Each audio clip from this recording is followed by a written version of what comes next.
सुबह तक 4190 ऑपरेशन करने का काम गरीबों के ये भारतीय जनता पार्टी की सरकार ने समाप्त किया। मित्रों, ढेर सारे काम किए। मैं मनोज जी को कहना चाहता हूं, मनोज जी कहते हैं रेल बिछा दी, रोड बिछा दिया, पानी दे दिया। अरे भाई, मनोज सिन्हा को रेल के लिए मत जिताना। ध्यान से सुनना गाजीपुर वालों, मनोज जी को पाक बीमा के लिए मत जिताना, किसानों के ऋण माफ करने के लिए मत जिताना, पानी पहुंचाया मत जिताना, गरीब के घर में शौचालय, गैस, गरीब को घर देना, बिजली पहुंचाना मत जिताना। ये तो मनोज सिन्हा का दायित्व है। मनोज सिन्हा को जिताना हमारे नरेंद्र मोदी ने देश को सुरक्षित किया है, इसलिए। मित्रों, नरेंद्र मोदी सरकार आने से पहले 10 साल तक यूपीए की सरकार थी। ये मौनी बाबा मनमोहन सिंह यूपी के प्रधानमंत्री थे। सपा, बसपा, कांग्रेस सब मिलकर सरकार चलाते थे। 10 साल तक पाकिस्तान से आलिया, मालिया, जमालिया, जिसका जी खाता था घुसते थे या नहीं घुसते थे? घुसते थे या नहीं घुसते थे? अपने जवानों का सर काट कर ले जाते थे। मौनी बाबा मुंह से उफ नहीं निकालते थे, उफ नहीं। मित्रों, नरेंद्र मोदी की सरकार आई, उरी पर हमला किया, मोदी जी ने सर्जिकल स्ट्राइक किया।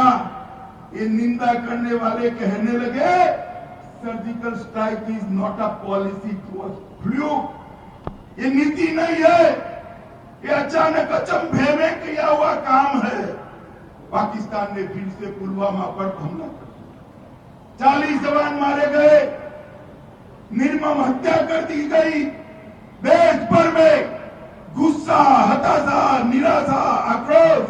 अब क्या हो सकता? पाकिस्तान ने भी देर नहीं की, सीमा पर सेनाएं खड़क दी, टैंकें खड़ी कर दी, तोपें खड़ी कर दी, सैनिकों का जमावड़ा कर दिया। सबको लगता था अब क्या हो सकता है, हमें भी लगता था क्या हो सकता है, मगर ये नरेंद्र मोदी हमारा 56 इंच के सीने वाला आदमी है। 56 जवानों की 13वीं के दिन, जवानों की शहीदी के 13वीं के दिन उन्होंने वायुसेना को हुक्म दिया, हमारे वायुसेना के जाबाज पाकिस्तान के घर में घुसकर बालाकोट पर बम गिराकर आतंकवादियों के फुर्चे उड़ाकर वापिस। मित्रों, मुझे बताओ, मोदी जी ने ठीक किया या नहीं किया? जरा जोर से बोलो, ठीक किया या नहीं किया? एक पीछे वाले भी बोले ठीक किया या नहीं किया?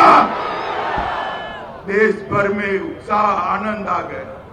बच्चे पटाखे जलाने लगे, युवा मिठाइयां बांटने लगी, महिलाएं मंदिर में जाकर मोदी जी के आयुष्य के लिए धन्यवाद करने लगी, प्रार्थना करने लगी, जवानों की तस्वीरों पर फूल मालाएं चढ़ाने लगी। मगर 2 जगह मातम छाया, देश भर में खुशी थी, 2 जगह मातम छाया हुआ था। एक तो पाकिस्तान में छातियां पीट कर रो, वो तो रोने ही चाहिए ना भाई, रोने ही चाहिए ना। और दूसरा, एक बुआ, भतीजा और राहुल बाबा की ऑफिस में भी मातम,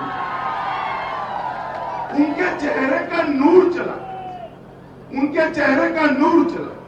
मुझे मालूम नहीं पड़ता, आतंकवादी पाकिस्तान के बड़े, इनके चेहरे का नूर क्या चला गया? क्यों भाई, ये चचेरे ममेरे भाई लगते हैं क्या आपके? आपके चेहरे का नूर चला। और इससे भी आगे जाकर ये राहुल बाबा के गुरु सैम पित्रोड़ा कहते हैं ये 5-6 बच्चों ने गलती कर दी, इन पर क्यों बम गिरा रहे हो, इनसे बातचीत करो। मुझे बताओ गाजीपुर वालों, 40 जवानों को जो मार दे उसके साथ बातचीत करनी चाहिए या बम गिराने चाहिए? अरे राहुल बाबा, आपकी पार्टी की पॉलिसी आपको मुबारक। हुआ भतीजा, आपकी पार्टी की पॉलिसी आपको मुबारक। हम भारतीय जनता पार्टी वाले हैं और नरेंद्र मोदी हमारे प्रधानमंत्री है। हम आतंकवादियों के साथ इलू इलू नहीं कर सकते हैं, नहीं कर। हमारी नीति अफर है, हमारी नीति अफर है। पाकिस्तान से गोली आएगी, यहां से गोला जाएगा, ईंट का जवाब पत्थर से दिया जाएगा। मित्रों, इस देश की सुरक्षा के साथ कोई कोताही नहीं चलाई जाएगी, कोई इसके साथ खिलवाड़ नहीं कर सकता है। भारत मां की सुरक्षा हमारा सर्वप्रथम दायित्व है। मित्रों, अभी अभी कश्मीर में चुनाव चल रहा है। वहां कांग्रेस पार्टी और नेशनल कॉन्फ्रेंस दोनों ने समाधान किया है। मुझे बताओ भैया, कि फारूक अब्दुल्ला के बेटे उमर अब्दुल्ला ने निवेदन किया कि कश्मीर में दूसरा प्रधानमंत्री होना चाहिए। गाजीपुर वालों, एक देश में दो प्रधानमंत्री हो सकते हैं क्या? करने चाहिए क्या? ये कश्मीर को हिंदुस्तान से अलग करना चाहती है। और मैं आज 14वां दिन है, 14 दिन से राहुल बाबा को पूछता हूं, राहुल बाबा, ये उमर अब्दुल्ला के बयान पर आपकी प्रतिक्रिया क्या है? देश की जनता जाननी चाहती। चुप बैठे, बोलते ही नहीं। उनको है बोलेंगे तो वोट बैंक चली जाएगी, वोट बैंक। अरे राहुल बाबा, अभी तो नरेंद्र मोदी प्रधानमंत्री है। नरेंद्र मोदी जी फिर से प्रधानमंत्री बनने वाले हैं।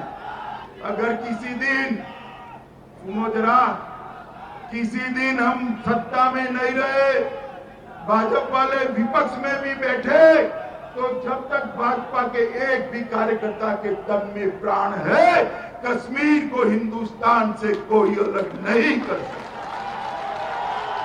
ये कश्मीर भारत का अभिन्न हिस्सा है, भारत माता का मुकुटमणि है। इसको हमसे कोई नहीं छीन सकता। मित्रों, ये टुकड़ा टुकड़ा गैंग, सुनो भैया, सुनो जरा, ये टुकड़ा टुकड़ा गैंग एक बनी है दिल्ली में, जो मायावती, अखिलेश और राहुल बाबा का संरक्षण प्राप्त किए हुए है। इन्होंने जवाहरलाल नेहरू यूनिवर्सिटी में नारे लगाए, भारत तेरे टुकड़े हो 1000, इंशाअल्लाह इंशाअल्लाह। नरेंद्र मोदी जी ने उनको देशद्रोह की कलम लगाकर जेल की सलाखों के पीछे डालना चाहिए या नहीं डालना चाहिए? जरा जोर से बोलो, डालना चाहिए या नहीं डालना चाहिए? राहुल बाबा उनका चुनावी घोषणा पत्र लेकर आए हैं कि देशद्रोह की दफा को ही निकाल। क्यों भाई, क्यों निकाले? ये देश पर देशद्रोहियों नंगा नाच करे इसलिए। मित्रों, मैं आपको बता देता हूं, जब तक भारतीय जनता पार्टी है, भारत माता के टुकड़े के नारे लगाने वालों की जगह जेल की सलाखों के पीछे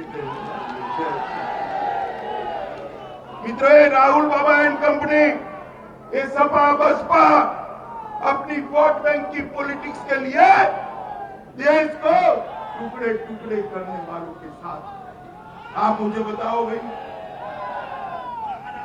ये विकास के मुद्दे,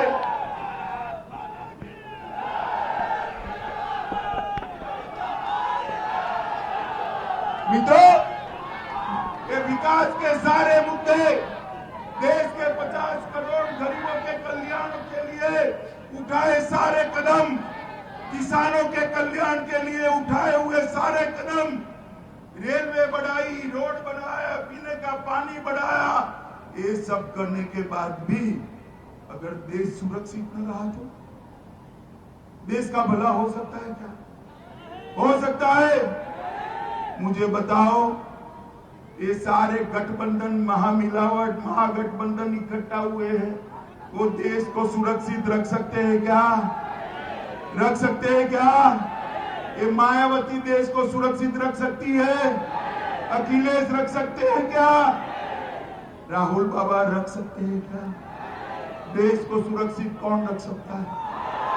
जोर से बोलो, कौन रख सकता है? और जोर से बोलो, कौन रख सकता है? तो मैं इतना ही कहने आया हूं गाजीपुर वालों कि देश को सुरक्षित रख सके उसको आपका एक वोट दे देना। दे दोगे? मित्रों देखो, मनोज सिन्हा जी को, आगे आइए मनोज जी, हमारे मनोज सिन्हा जी को, मनोज सिन्हा जी को जो वोट दोगे वो उनको तो सांसद बनाएगा, मंत्री बनाएगा, मगर वो नरेंद्र मोदी को प्रधानमंत्री भी बनाएगा, वो याद रखना। मुझे बताओ, मनोज सिन्हा को प्रचंड बहुमत से जिताओगे? कमल के निशान पर बटन दबाओगे? नरेंद्र मोदी जी को प्रधानमंत्री बनाओगे? आतंकवादियों को मुंह तोड़ जवाब दोगे? पाकिस्तान को मुंह तोड़ जवाब दोगे? ये बुआ भतीजा को पराजय का मुंह दिखाओगे? तो मेरे साथ दोनों हाथ उठाओ भाइयों, विजय के संकल्प का मुट्ठी भींचे और मैं बोलूंगा फिर एक बार, आप बोलोगे? आप बोलोगे? मेरे साथ बोले, फिर एक बार, फिर एक बार, फिर एक बार, फिर एक बार। मैं फिर से मंगल पांडे, राजा सुहेल देव और कैप्टन हवलदार अब्दुल हमीद की भूमि को प्रणाम कर मेरी वाणी को विराम देता हूं। भारत माता की, भारत माता की।